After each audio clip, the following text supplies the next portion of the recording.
सुगैस आज India US की trade deal तो हो गई फाइनलाइज, लेकिन एनएमडीसी पर इसका कुछ खास इंपैक्ट होता देखने को नहीं मिला। आज कंपनी के क्वार्टर 3 के रिजल्ट्स भी थे, आपको पता है। और रिजल्ट्स में कंपनी ने कुछ अनाउंसमेंट्स भी करी हैं। डिविडेंड को लेकर भी ऑफ कोर्स कंपनी ने अनाउंसमेंट करी है।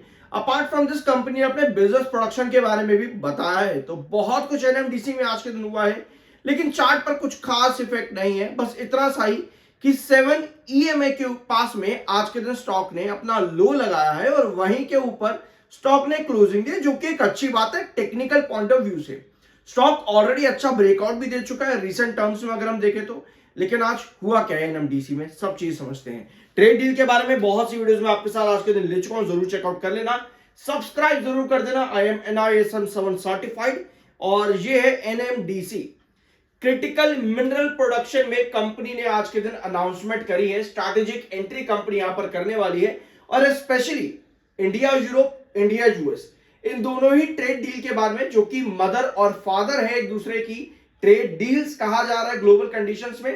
तो कहीं ना कहीं ये स्टेप कंपनी का entry in critical mineral production ये बहुत इंपॉर्टेंट हो जाता है। तो कंपनी का पहला अनाउंसमेंट काफी बढ़िया है। NMDC has announced its strategic entry into critical mineral production। Expand करेगी कंपनी अपने आप को ट्रेडिशनल आयरन और माइनिंग ऑपरेशन से। अभी तक कंपनी आयरन और माइनिंग ऑपरेशन पर काम करती थी, जिसको कंपनी अब एक्सपांड करेगी क्रिटिकल मिनरल प्रोडक्शन पर। तो ये बड़ी अनाउंसमेंट कंपनी ने आज के दिन करी है। अपने पुराने ट्रेडिशनल तरीकों को छोड़ करके कंपनी आगे की तरफ ग्रो करने वाली है और नई अपॉर्चुनिटीज कंपनी एक्सप्लोर करेगी डिफरेंट न्यू रिवेन्यू स्ट्रीम बनाने के लिए डिफरेंट मिनरल्स के अंदर।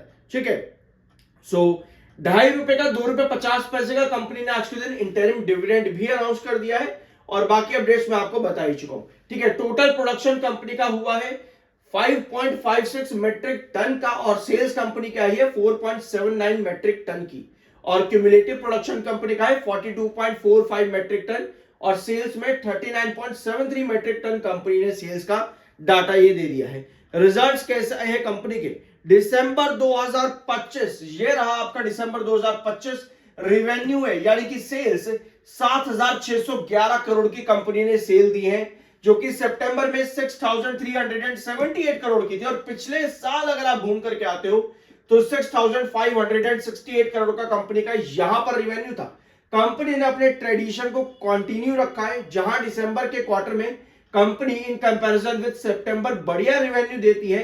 कंपनी ने उस ट्रेडिशन को अपने आज कंटिन्यू करते हुए बढ़िया रिवेन्यू दिया है, क्वार्टर ऑन क्वार्टर बेसिस पर भी और ईयर ऑन ईयर बेसिस पर भी कंपनी ने 15.88% का रिवेन्यू ग्रोथ दिया है एनुअल बेसिस पर। लेकिन एक कमी यहां पर यह रह गई कि सितंबर का ग्रोथ कंपनी का 29.67% का था, यानी कि कंपनी का ग्रोथ परसेंटेज भैया आज के दिन लगभग 14%, लगभग 14% के आसपास ड्रॉप कर जाता है रिवेन्यू ग्रोथ के अंदर।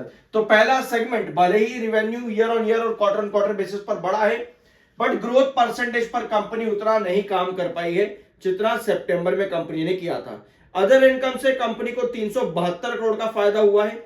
28% कंपनी का ऑपरेटिंग मार्जिन प्रॉफिट है, जो कि कंपनी के खर्चे निकालने के बाद बनता है और 1757 करोड़ का कंपनी का टोटल प्रॉफिट है, जो कि सितंबर के कंपैरिजन में एक बढ़िया इंप्रूवमेंट है। 59 करोड़ के आसपास का इंक्रीज हुआ है कंपनी का profit quarter on quarter basis पर। पिछले साल कंपनी का 1880 करोड़ का प्रॉफिट था, यानी कि इस बार कंपनी को नुकसान हो जाता है अराउंड 100 कितना हो जाएगा ये और 20 वहां पर मार्क करेंगे, इसका 123 करोड़ के आसपास का कंपनी को नुकसान हुआ है। ईयर ऑन ईयर बेसिस पर कंपनी का 123 करोड़ प्रॉफिट जो है वो कम आया है। इसके साथ में कंपनी का प्रॉफिट क्योंकि एनुअल बेसिस पर कम है, तो उसके चलते कंपनी का ग्रोथ इस बार -7% पर है, जो कि सितंबर में 40% का ग्रोथ था। तो दूसरा सेगमेंट जो इंपॉर्टेंट ग्रोथ होना चाहिए, वहां पर भी कंपनी ने इस बार डिप दे दिया है, यानी कि प्रॉफिट ग्रोथ पर कंपनी का बड़ा नुकसान इस बार हुआ है क्वार्टर ऑन क्वार्टर बेसिस पर। ऑल्दो ईपीएस कंपनी का ₹2 पर आ चुका है, जो कि एक अच्छा साइन है। तो देखना यह है कि क्या यहां पर अब कंपनी इंप्रूव कर पाएगी। ऑल्दो स्टॉक ने रिसेंटली बड़ा ब्रेकआउट दिया है। अगर आप स्लो ग्रोथ देखोगे स्टॉक में, तो अप्रैल के महीने में स्टॉक लगभग 60 से 62 रुपए के आसपास था। वहां से पिछले 6-7 महीनों में स्टॉक ने 85 से 88 रुपए तक का टारगेट अचीव किया है, यानी कि ओवरऑल यहां पर कह सकते हैं 37 की रुपए के आसपास का स्टॉक ने रिटर्न दिया है पर शेयर के हिसाब से। तो रिटर्न्स अच्छे हैं कंपनी ने जो दिए यहां पर, बट रिजल्ट्स इस बार के इतने कुछ खास इंप्रेस नहीं कर पाई इन्वेस्टर्स को। 60.79% प्रमोटर्स है, 13.48% आपके एफआईज है। एफआईज ने दिसंबर में खरीदारी करी है। डीआईएस के पास 14.06 जो कि दिसंबर में सेल करते देखने को मिले। पब्लिक के पास भी 11.66% की होल्डिंग है। तो पब्लिक ने भी सेल किया है आपके दिसंबर क्वार्टर के अंदर, ठीक है।